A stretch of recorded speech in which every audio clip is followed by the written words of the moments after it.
Chris. What's up, Farmer?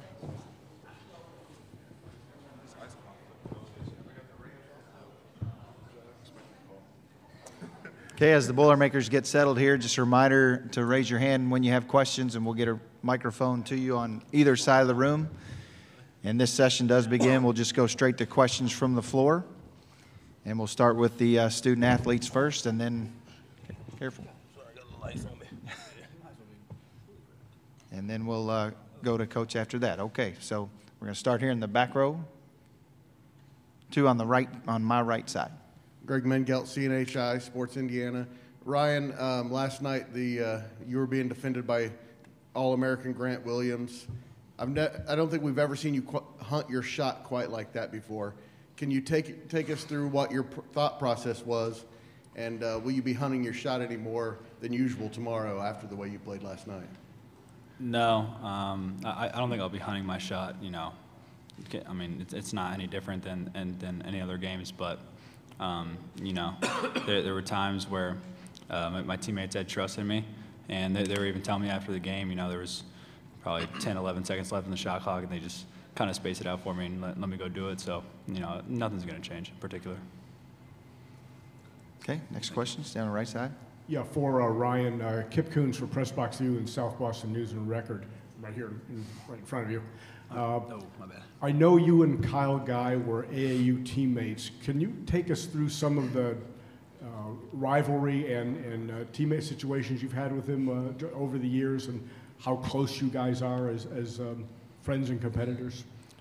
Yeah, I definitely don't think there's a rivalry. You know, we played together in AAU and played against each other in high school basketball. He's obviously an incredible player, an incredible shooter, and you know, it's going to be a lot of fun being able to go against an old buddy tomorrow. Left side, Dana. Dana O'Neill at The Athletic. Ryan, Kyle did say that he memorably crossed you up and made you fall in a high school game. What? Do you want to defend yourself on that one? Did you say that? That's wild. Yeah, I'll text him about that. I don't remember that, but yeah, that's not cool of him to say. I don't know why he said that. I actually don't know that I've ever like fallen from the only time I fell was during like a summer basketball camp, and I actually like broke a bone in my foot, which is pretty embarrassing. But yeah, I don't think that ever happened. I'll definitely talk to you about that. Okay. Front row, left side here. We'll go front row and then second row. Gary Graves, Associated Press. I'll say for Carson, have you seen any kind of defense much like what Virginia throws at you, or will throw at you tomorrow night? I mean, anybody in the Big Ten that has anything close to that, and what makes it so effective?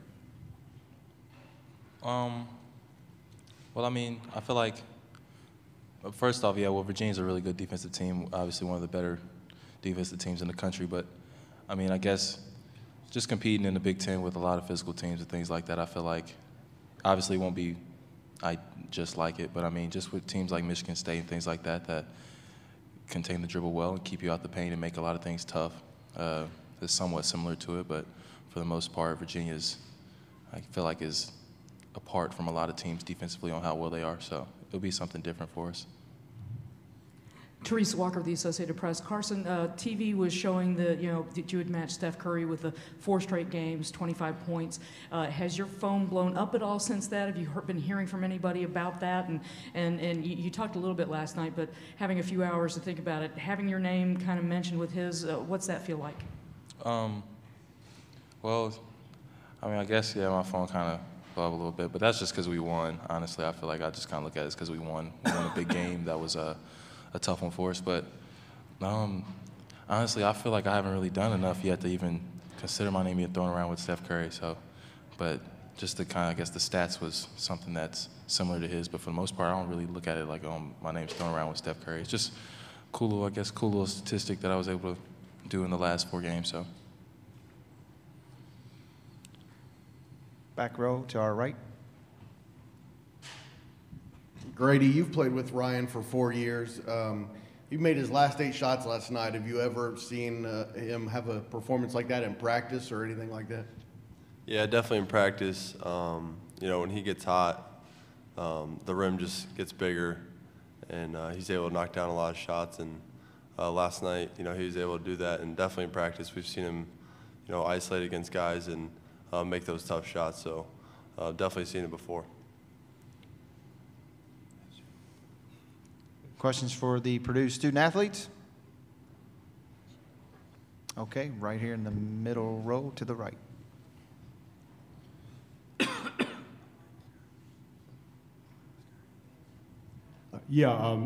For Matt, Virginia can go a number of different ways defending in the post. They can go with a 7-footer, a small mobile guy, or Jack Salt, who's literally a bruiser. What do you anticipate that you're going to see tomorrow, and how would you have to adjust depending on who's guarding you? We just got to be ready for all three of those options they put there at the 5. Thankfully, we've seen a lot of different guys at the 5 throughout the year. We've seen faster guys, we've seen really big guys, we've seen guys that can step out and shoot the 3. And Virginia, happens to have kind of all 3 of those. So we just got to be ready for whoever gets the most minutes in that game, in our game. We're just gonna have to be ready for it. Okay, left side, second row, far end. This question's for any of you. What would it mean to you to be the first team since 1980, first Purdue team since 1980 to reach the Final Four if you do win tomorrow? Carson, can you start with that one, please? I think it would be a really cool opportunity. Just being able to compete at this level and be able to get there. I mean, we still have a game ahead of us first, so I don't want to look too far into that, but just want to be able to put ourselves in the best position to win tomorrow, and that's what we're focused on now. But it would be a pretty cool experience, and with a group of guys that I enjoy playing with and enjoy being around off the court as well, so it'd be pretty cool. I think the rest of us agree. Yeah, just agree. And a lot of former players have been able to reach out to us and let us know they're supporting us and have all the faith in us. But what we've done is just take it one game at a time since we've been here, and that's what we're going to keep doing. Question, front row, left side. With all the attention that's been given, and I guess I'll correct this, Ryan, but all the attention that has been given to Michigan and Michigan State in the Big Ten, how have you all kind of carved your profile this year? I mean, you feel like you all have flown under the radar a little bit compared to them, but you feel like you've kind of established a presence in your own right, especially to get this far. Yeah, I mean, definitely in a sense, we've, I feel like people have kind of overshadowed us with Michigan and Michigan State, but, just starting off 6-5, a lot of people, I've said it all year, a lot of people have counted us out, and, I feel like we're going out there and, we're playing more free and we're playing more, for each other. So a lot of people said that we didn't have a lot to lose, and I feel like we're just going out there and playing hard and competing for each other. Anything else for the Boilermakers? Okay, gentlemen, thanks for your time today. See you tomorrow. Thank you.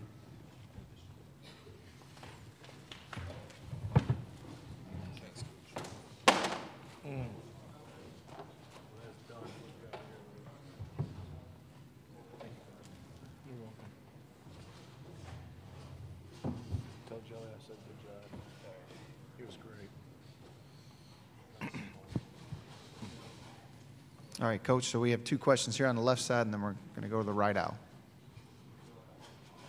I know Coach Katie travels about with you all the time for a lot of things like this. What's it like just kind of having him on this run especially, and how often do you kind of talk to him and just to hear his thoughts on this stuff? Yeah, well, I talk to him a lot. On the phone, obviously, he doesn't live in, West Lafayette, but he'll come and kind of have like a 3 or 4 game package with us, where, obviously at the end of the year, going to the Big Ten tournament, going to the NCAA tournament, like he normally tries to do that. But he still comes at the last couple of years. He definitely has done that, where he's come to a couple of home games, couple of road games together and traveled with us. So obviously he's a, big part of our program. And I've always said that about myself, how I felt fortunate because we've had a blueprint on how to run a program, and anybody can have a good team and get a couple good players, but to have a good program and have consistency and do things the right way and graduate your guys and still be successful on the court, that's what he established at Purdue, and that's what we're trying to continue and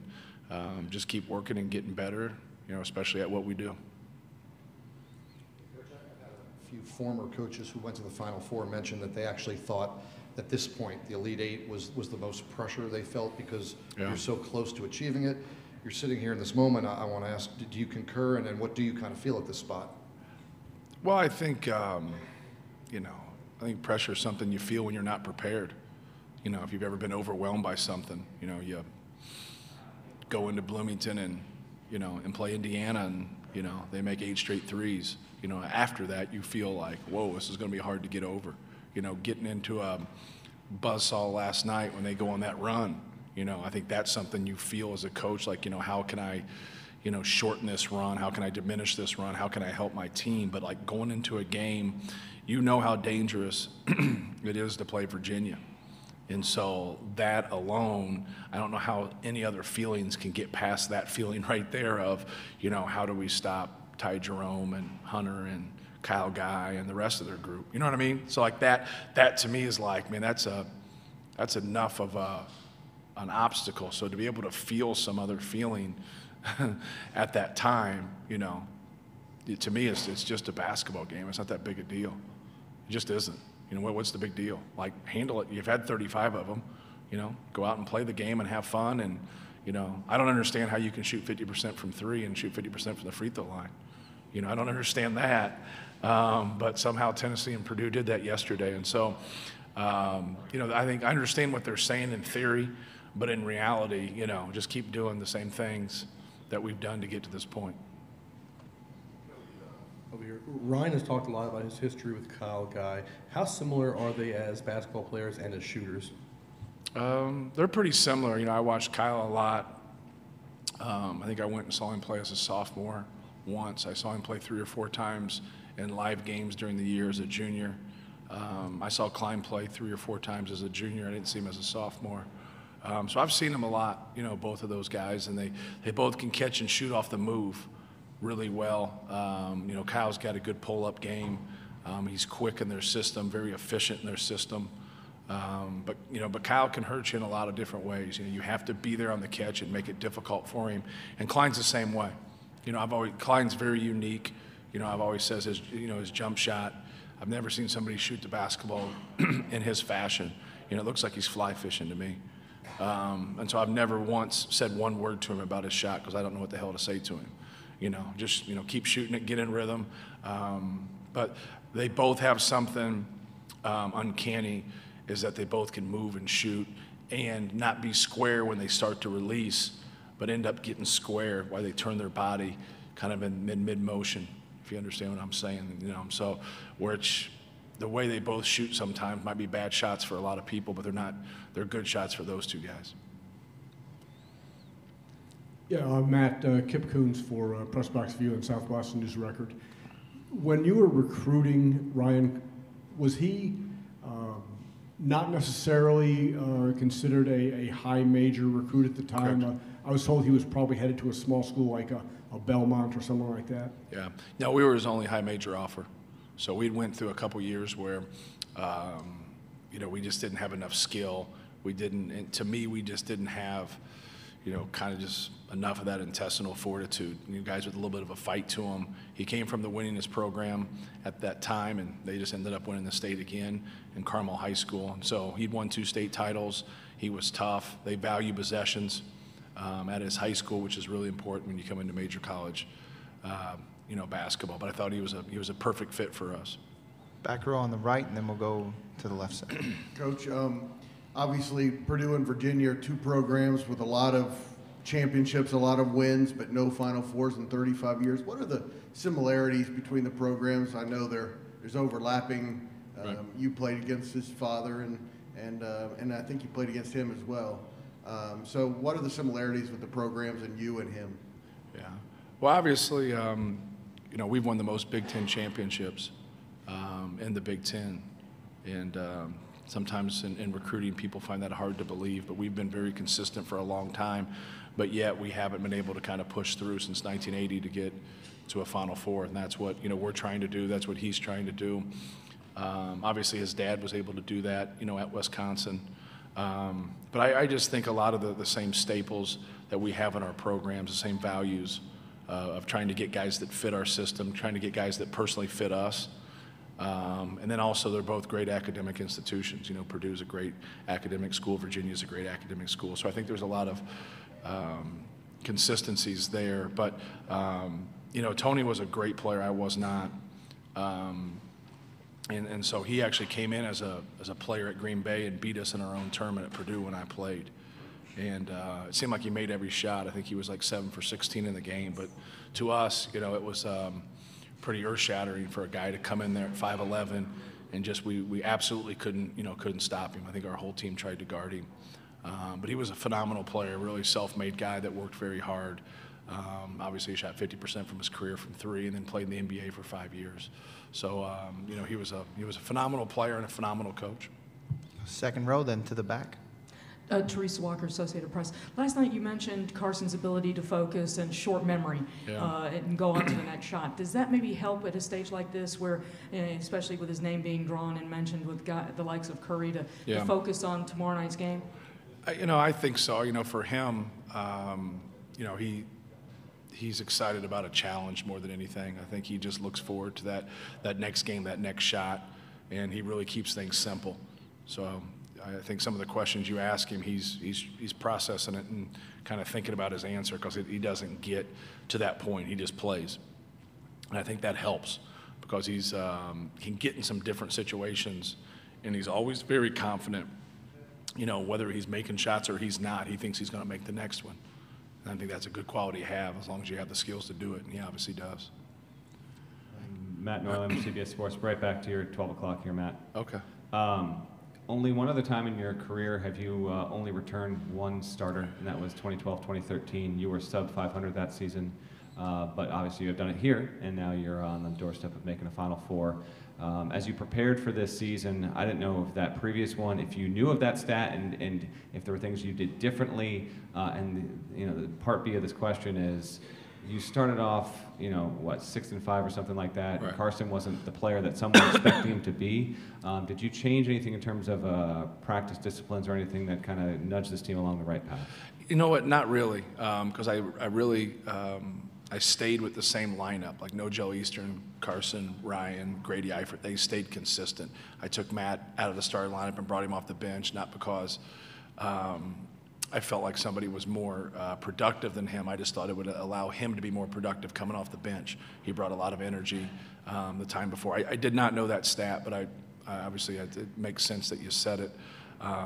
The one thing when you're 6-5 and those 5 losses are at Michigan, at Florida State, at Texas, Virginia Tech neutral, and Notre Dame neutral, you know, it's still real problems. You know, a lot of times people can get some losses, and or they can get a lot of wins. They can be 9-1, 10-1, and they think they're pretty good, when in reality, you know, they have some major warts there that just haven't been exposed because they haven't played good enough competition. You know, ours got exposed, and but we had Virginia Tech up 14. The Texas game was a possession game. At Florida State, they were fouling us on purpose, you know, under 30 seconds in the game. And so we were a lot closer, but yet we were a lot further. We had a bad game against Notre Dame, but they simply played better than we did. So from there, we just needed to get some confidence. We won 3 straight road games, 3 straight home games, and 2 of those teams were NCAA games. And then we were able to win a road game in overtime against Wisconsin. And then from there, we just kind of built confidence. I think some of the things that helped us through the time, we played much harder, we played better defense. I don't think we're a great defensive team, but we found ways to win games differently. You know, when Carson struggled shooting, we were still winning some road games. You know, when we had other breakdowns, different guys would step up and win games for us.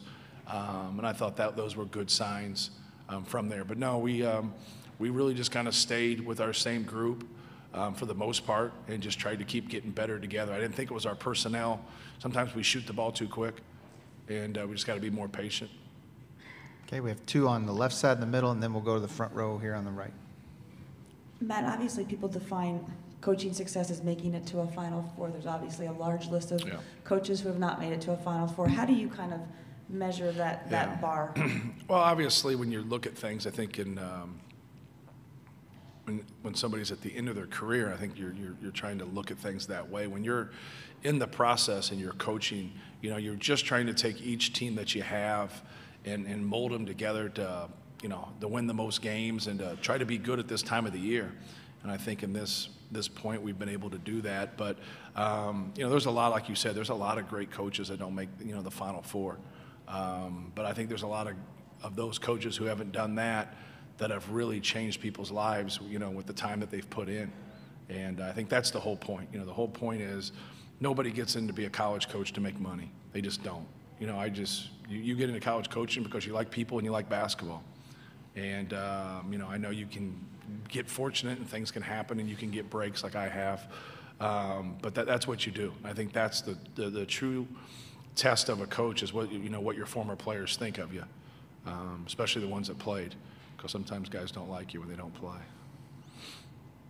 Matt, if you could speak specifically to the matchup with Ty Jerome, and I'm curious also, with a kid who's so willing to shoot the ball from well beyond the arc, does that have to factor into your defensive approach? Yeah, no question. You know, he's very good at triple threating you and pulling from, you know, 25 feet, but he's also a guy that can dribble, and if he has space, you know, he'll take that deep pull up also. But anytime a guy can pass like that and has that kind of size and then range, and he's going to cause problems for you. You know, you got to stick with him. He's going to make some plays, you know, whether that's scoring the basketball or passing the ball. You just want to try to make it as hard as possible. Doug Dowdy from the Roanoke Times in Virginia. Got a kind of geography or location question here. Virginia plays in this building most years, and obviously you had a nice turnout the other night, as did Tennessee. What did you think when you saw that the games would be played down here? What kind of following do you expect tomorrow? Yeah. Well, I think we'll have a great following. I think we'll have more fans at this game than we did other night. I know our fans are excited, you know, about this opportunity. You know, we haven't put ourselves in this spot for a while, and so I think we'll definitely have more fans than we had other night, even though we had a good showing other night. And the fact that Virginia plays in this building, you know, it's the first time I thought of that. You know, it's just sometimes when you think, you don't think along the lines. You know, you think along the lines how you grew up and who played who, and now everybody's, you know, obviously the conferences are different. So, but no, I think it's going to come down to who's more efficient, you know, who plays harder, who's tougher. A lot of the reasons why, you know, Virginia is so good is just their consistency, and they stick to their rules. And, you know, you have to be you know, if you're going to be able to beat them, you're going to have more discipline than them. You're going to have to be tougher than them. And then that's a tough challenge. Matt, have you played anyone this season that runs this system? Obviously not probably as well as Virginia runs it, but do you have any frame of reference with the pack line this year? Yes. Yeah, there's a lot of people that run pack line. I think it's very, you know, similar to where, you know, you go against somebody who runs the Princeton offense, but they don't run it like Princeton. You know, they don't run it like Pete Carrill. And if somebody does run it like Pete Carrill, they're probably his assistant. But you can mimic it, you know, and get it there. Well, these guys, you know, his dad was pack line. You know, that was just it. And so, you know, you have to be able to move the basketball. You have to be able to be efficient, and then you got to be able to make the right decisions. You know, if you're just not going to get the ball in the lane, I don't know who you're going to beat in the country if you can't get the ball to the paint in some capacity. Whether that's a drive, that's a cut, that's a post up, that's an offensive rebound, whether you're getting in transition. So it's important to be able to keep the ball out of the paint, and it's important to be able to get the ball to the paint in this game, and they do a great job of both. Any more questions for Coach? Okay. Coach, thanks for your time. Thank you. We'll see you tomorrow. Good luck.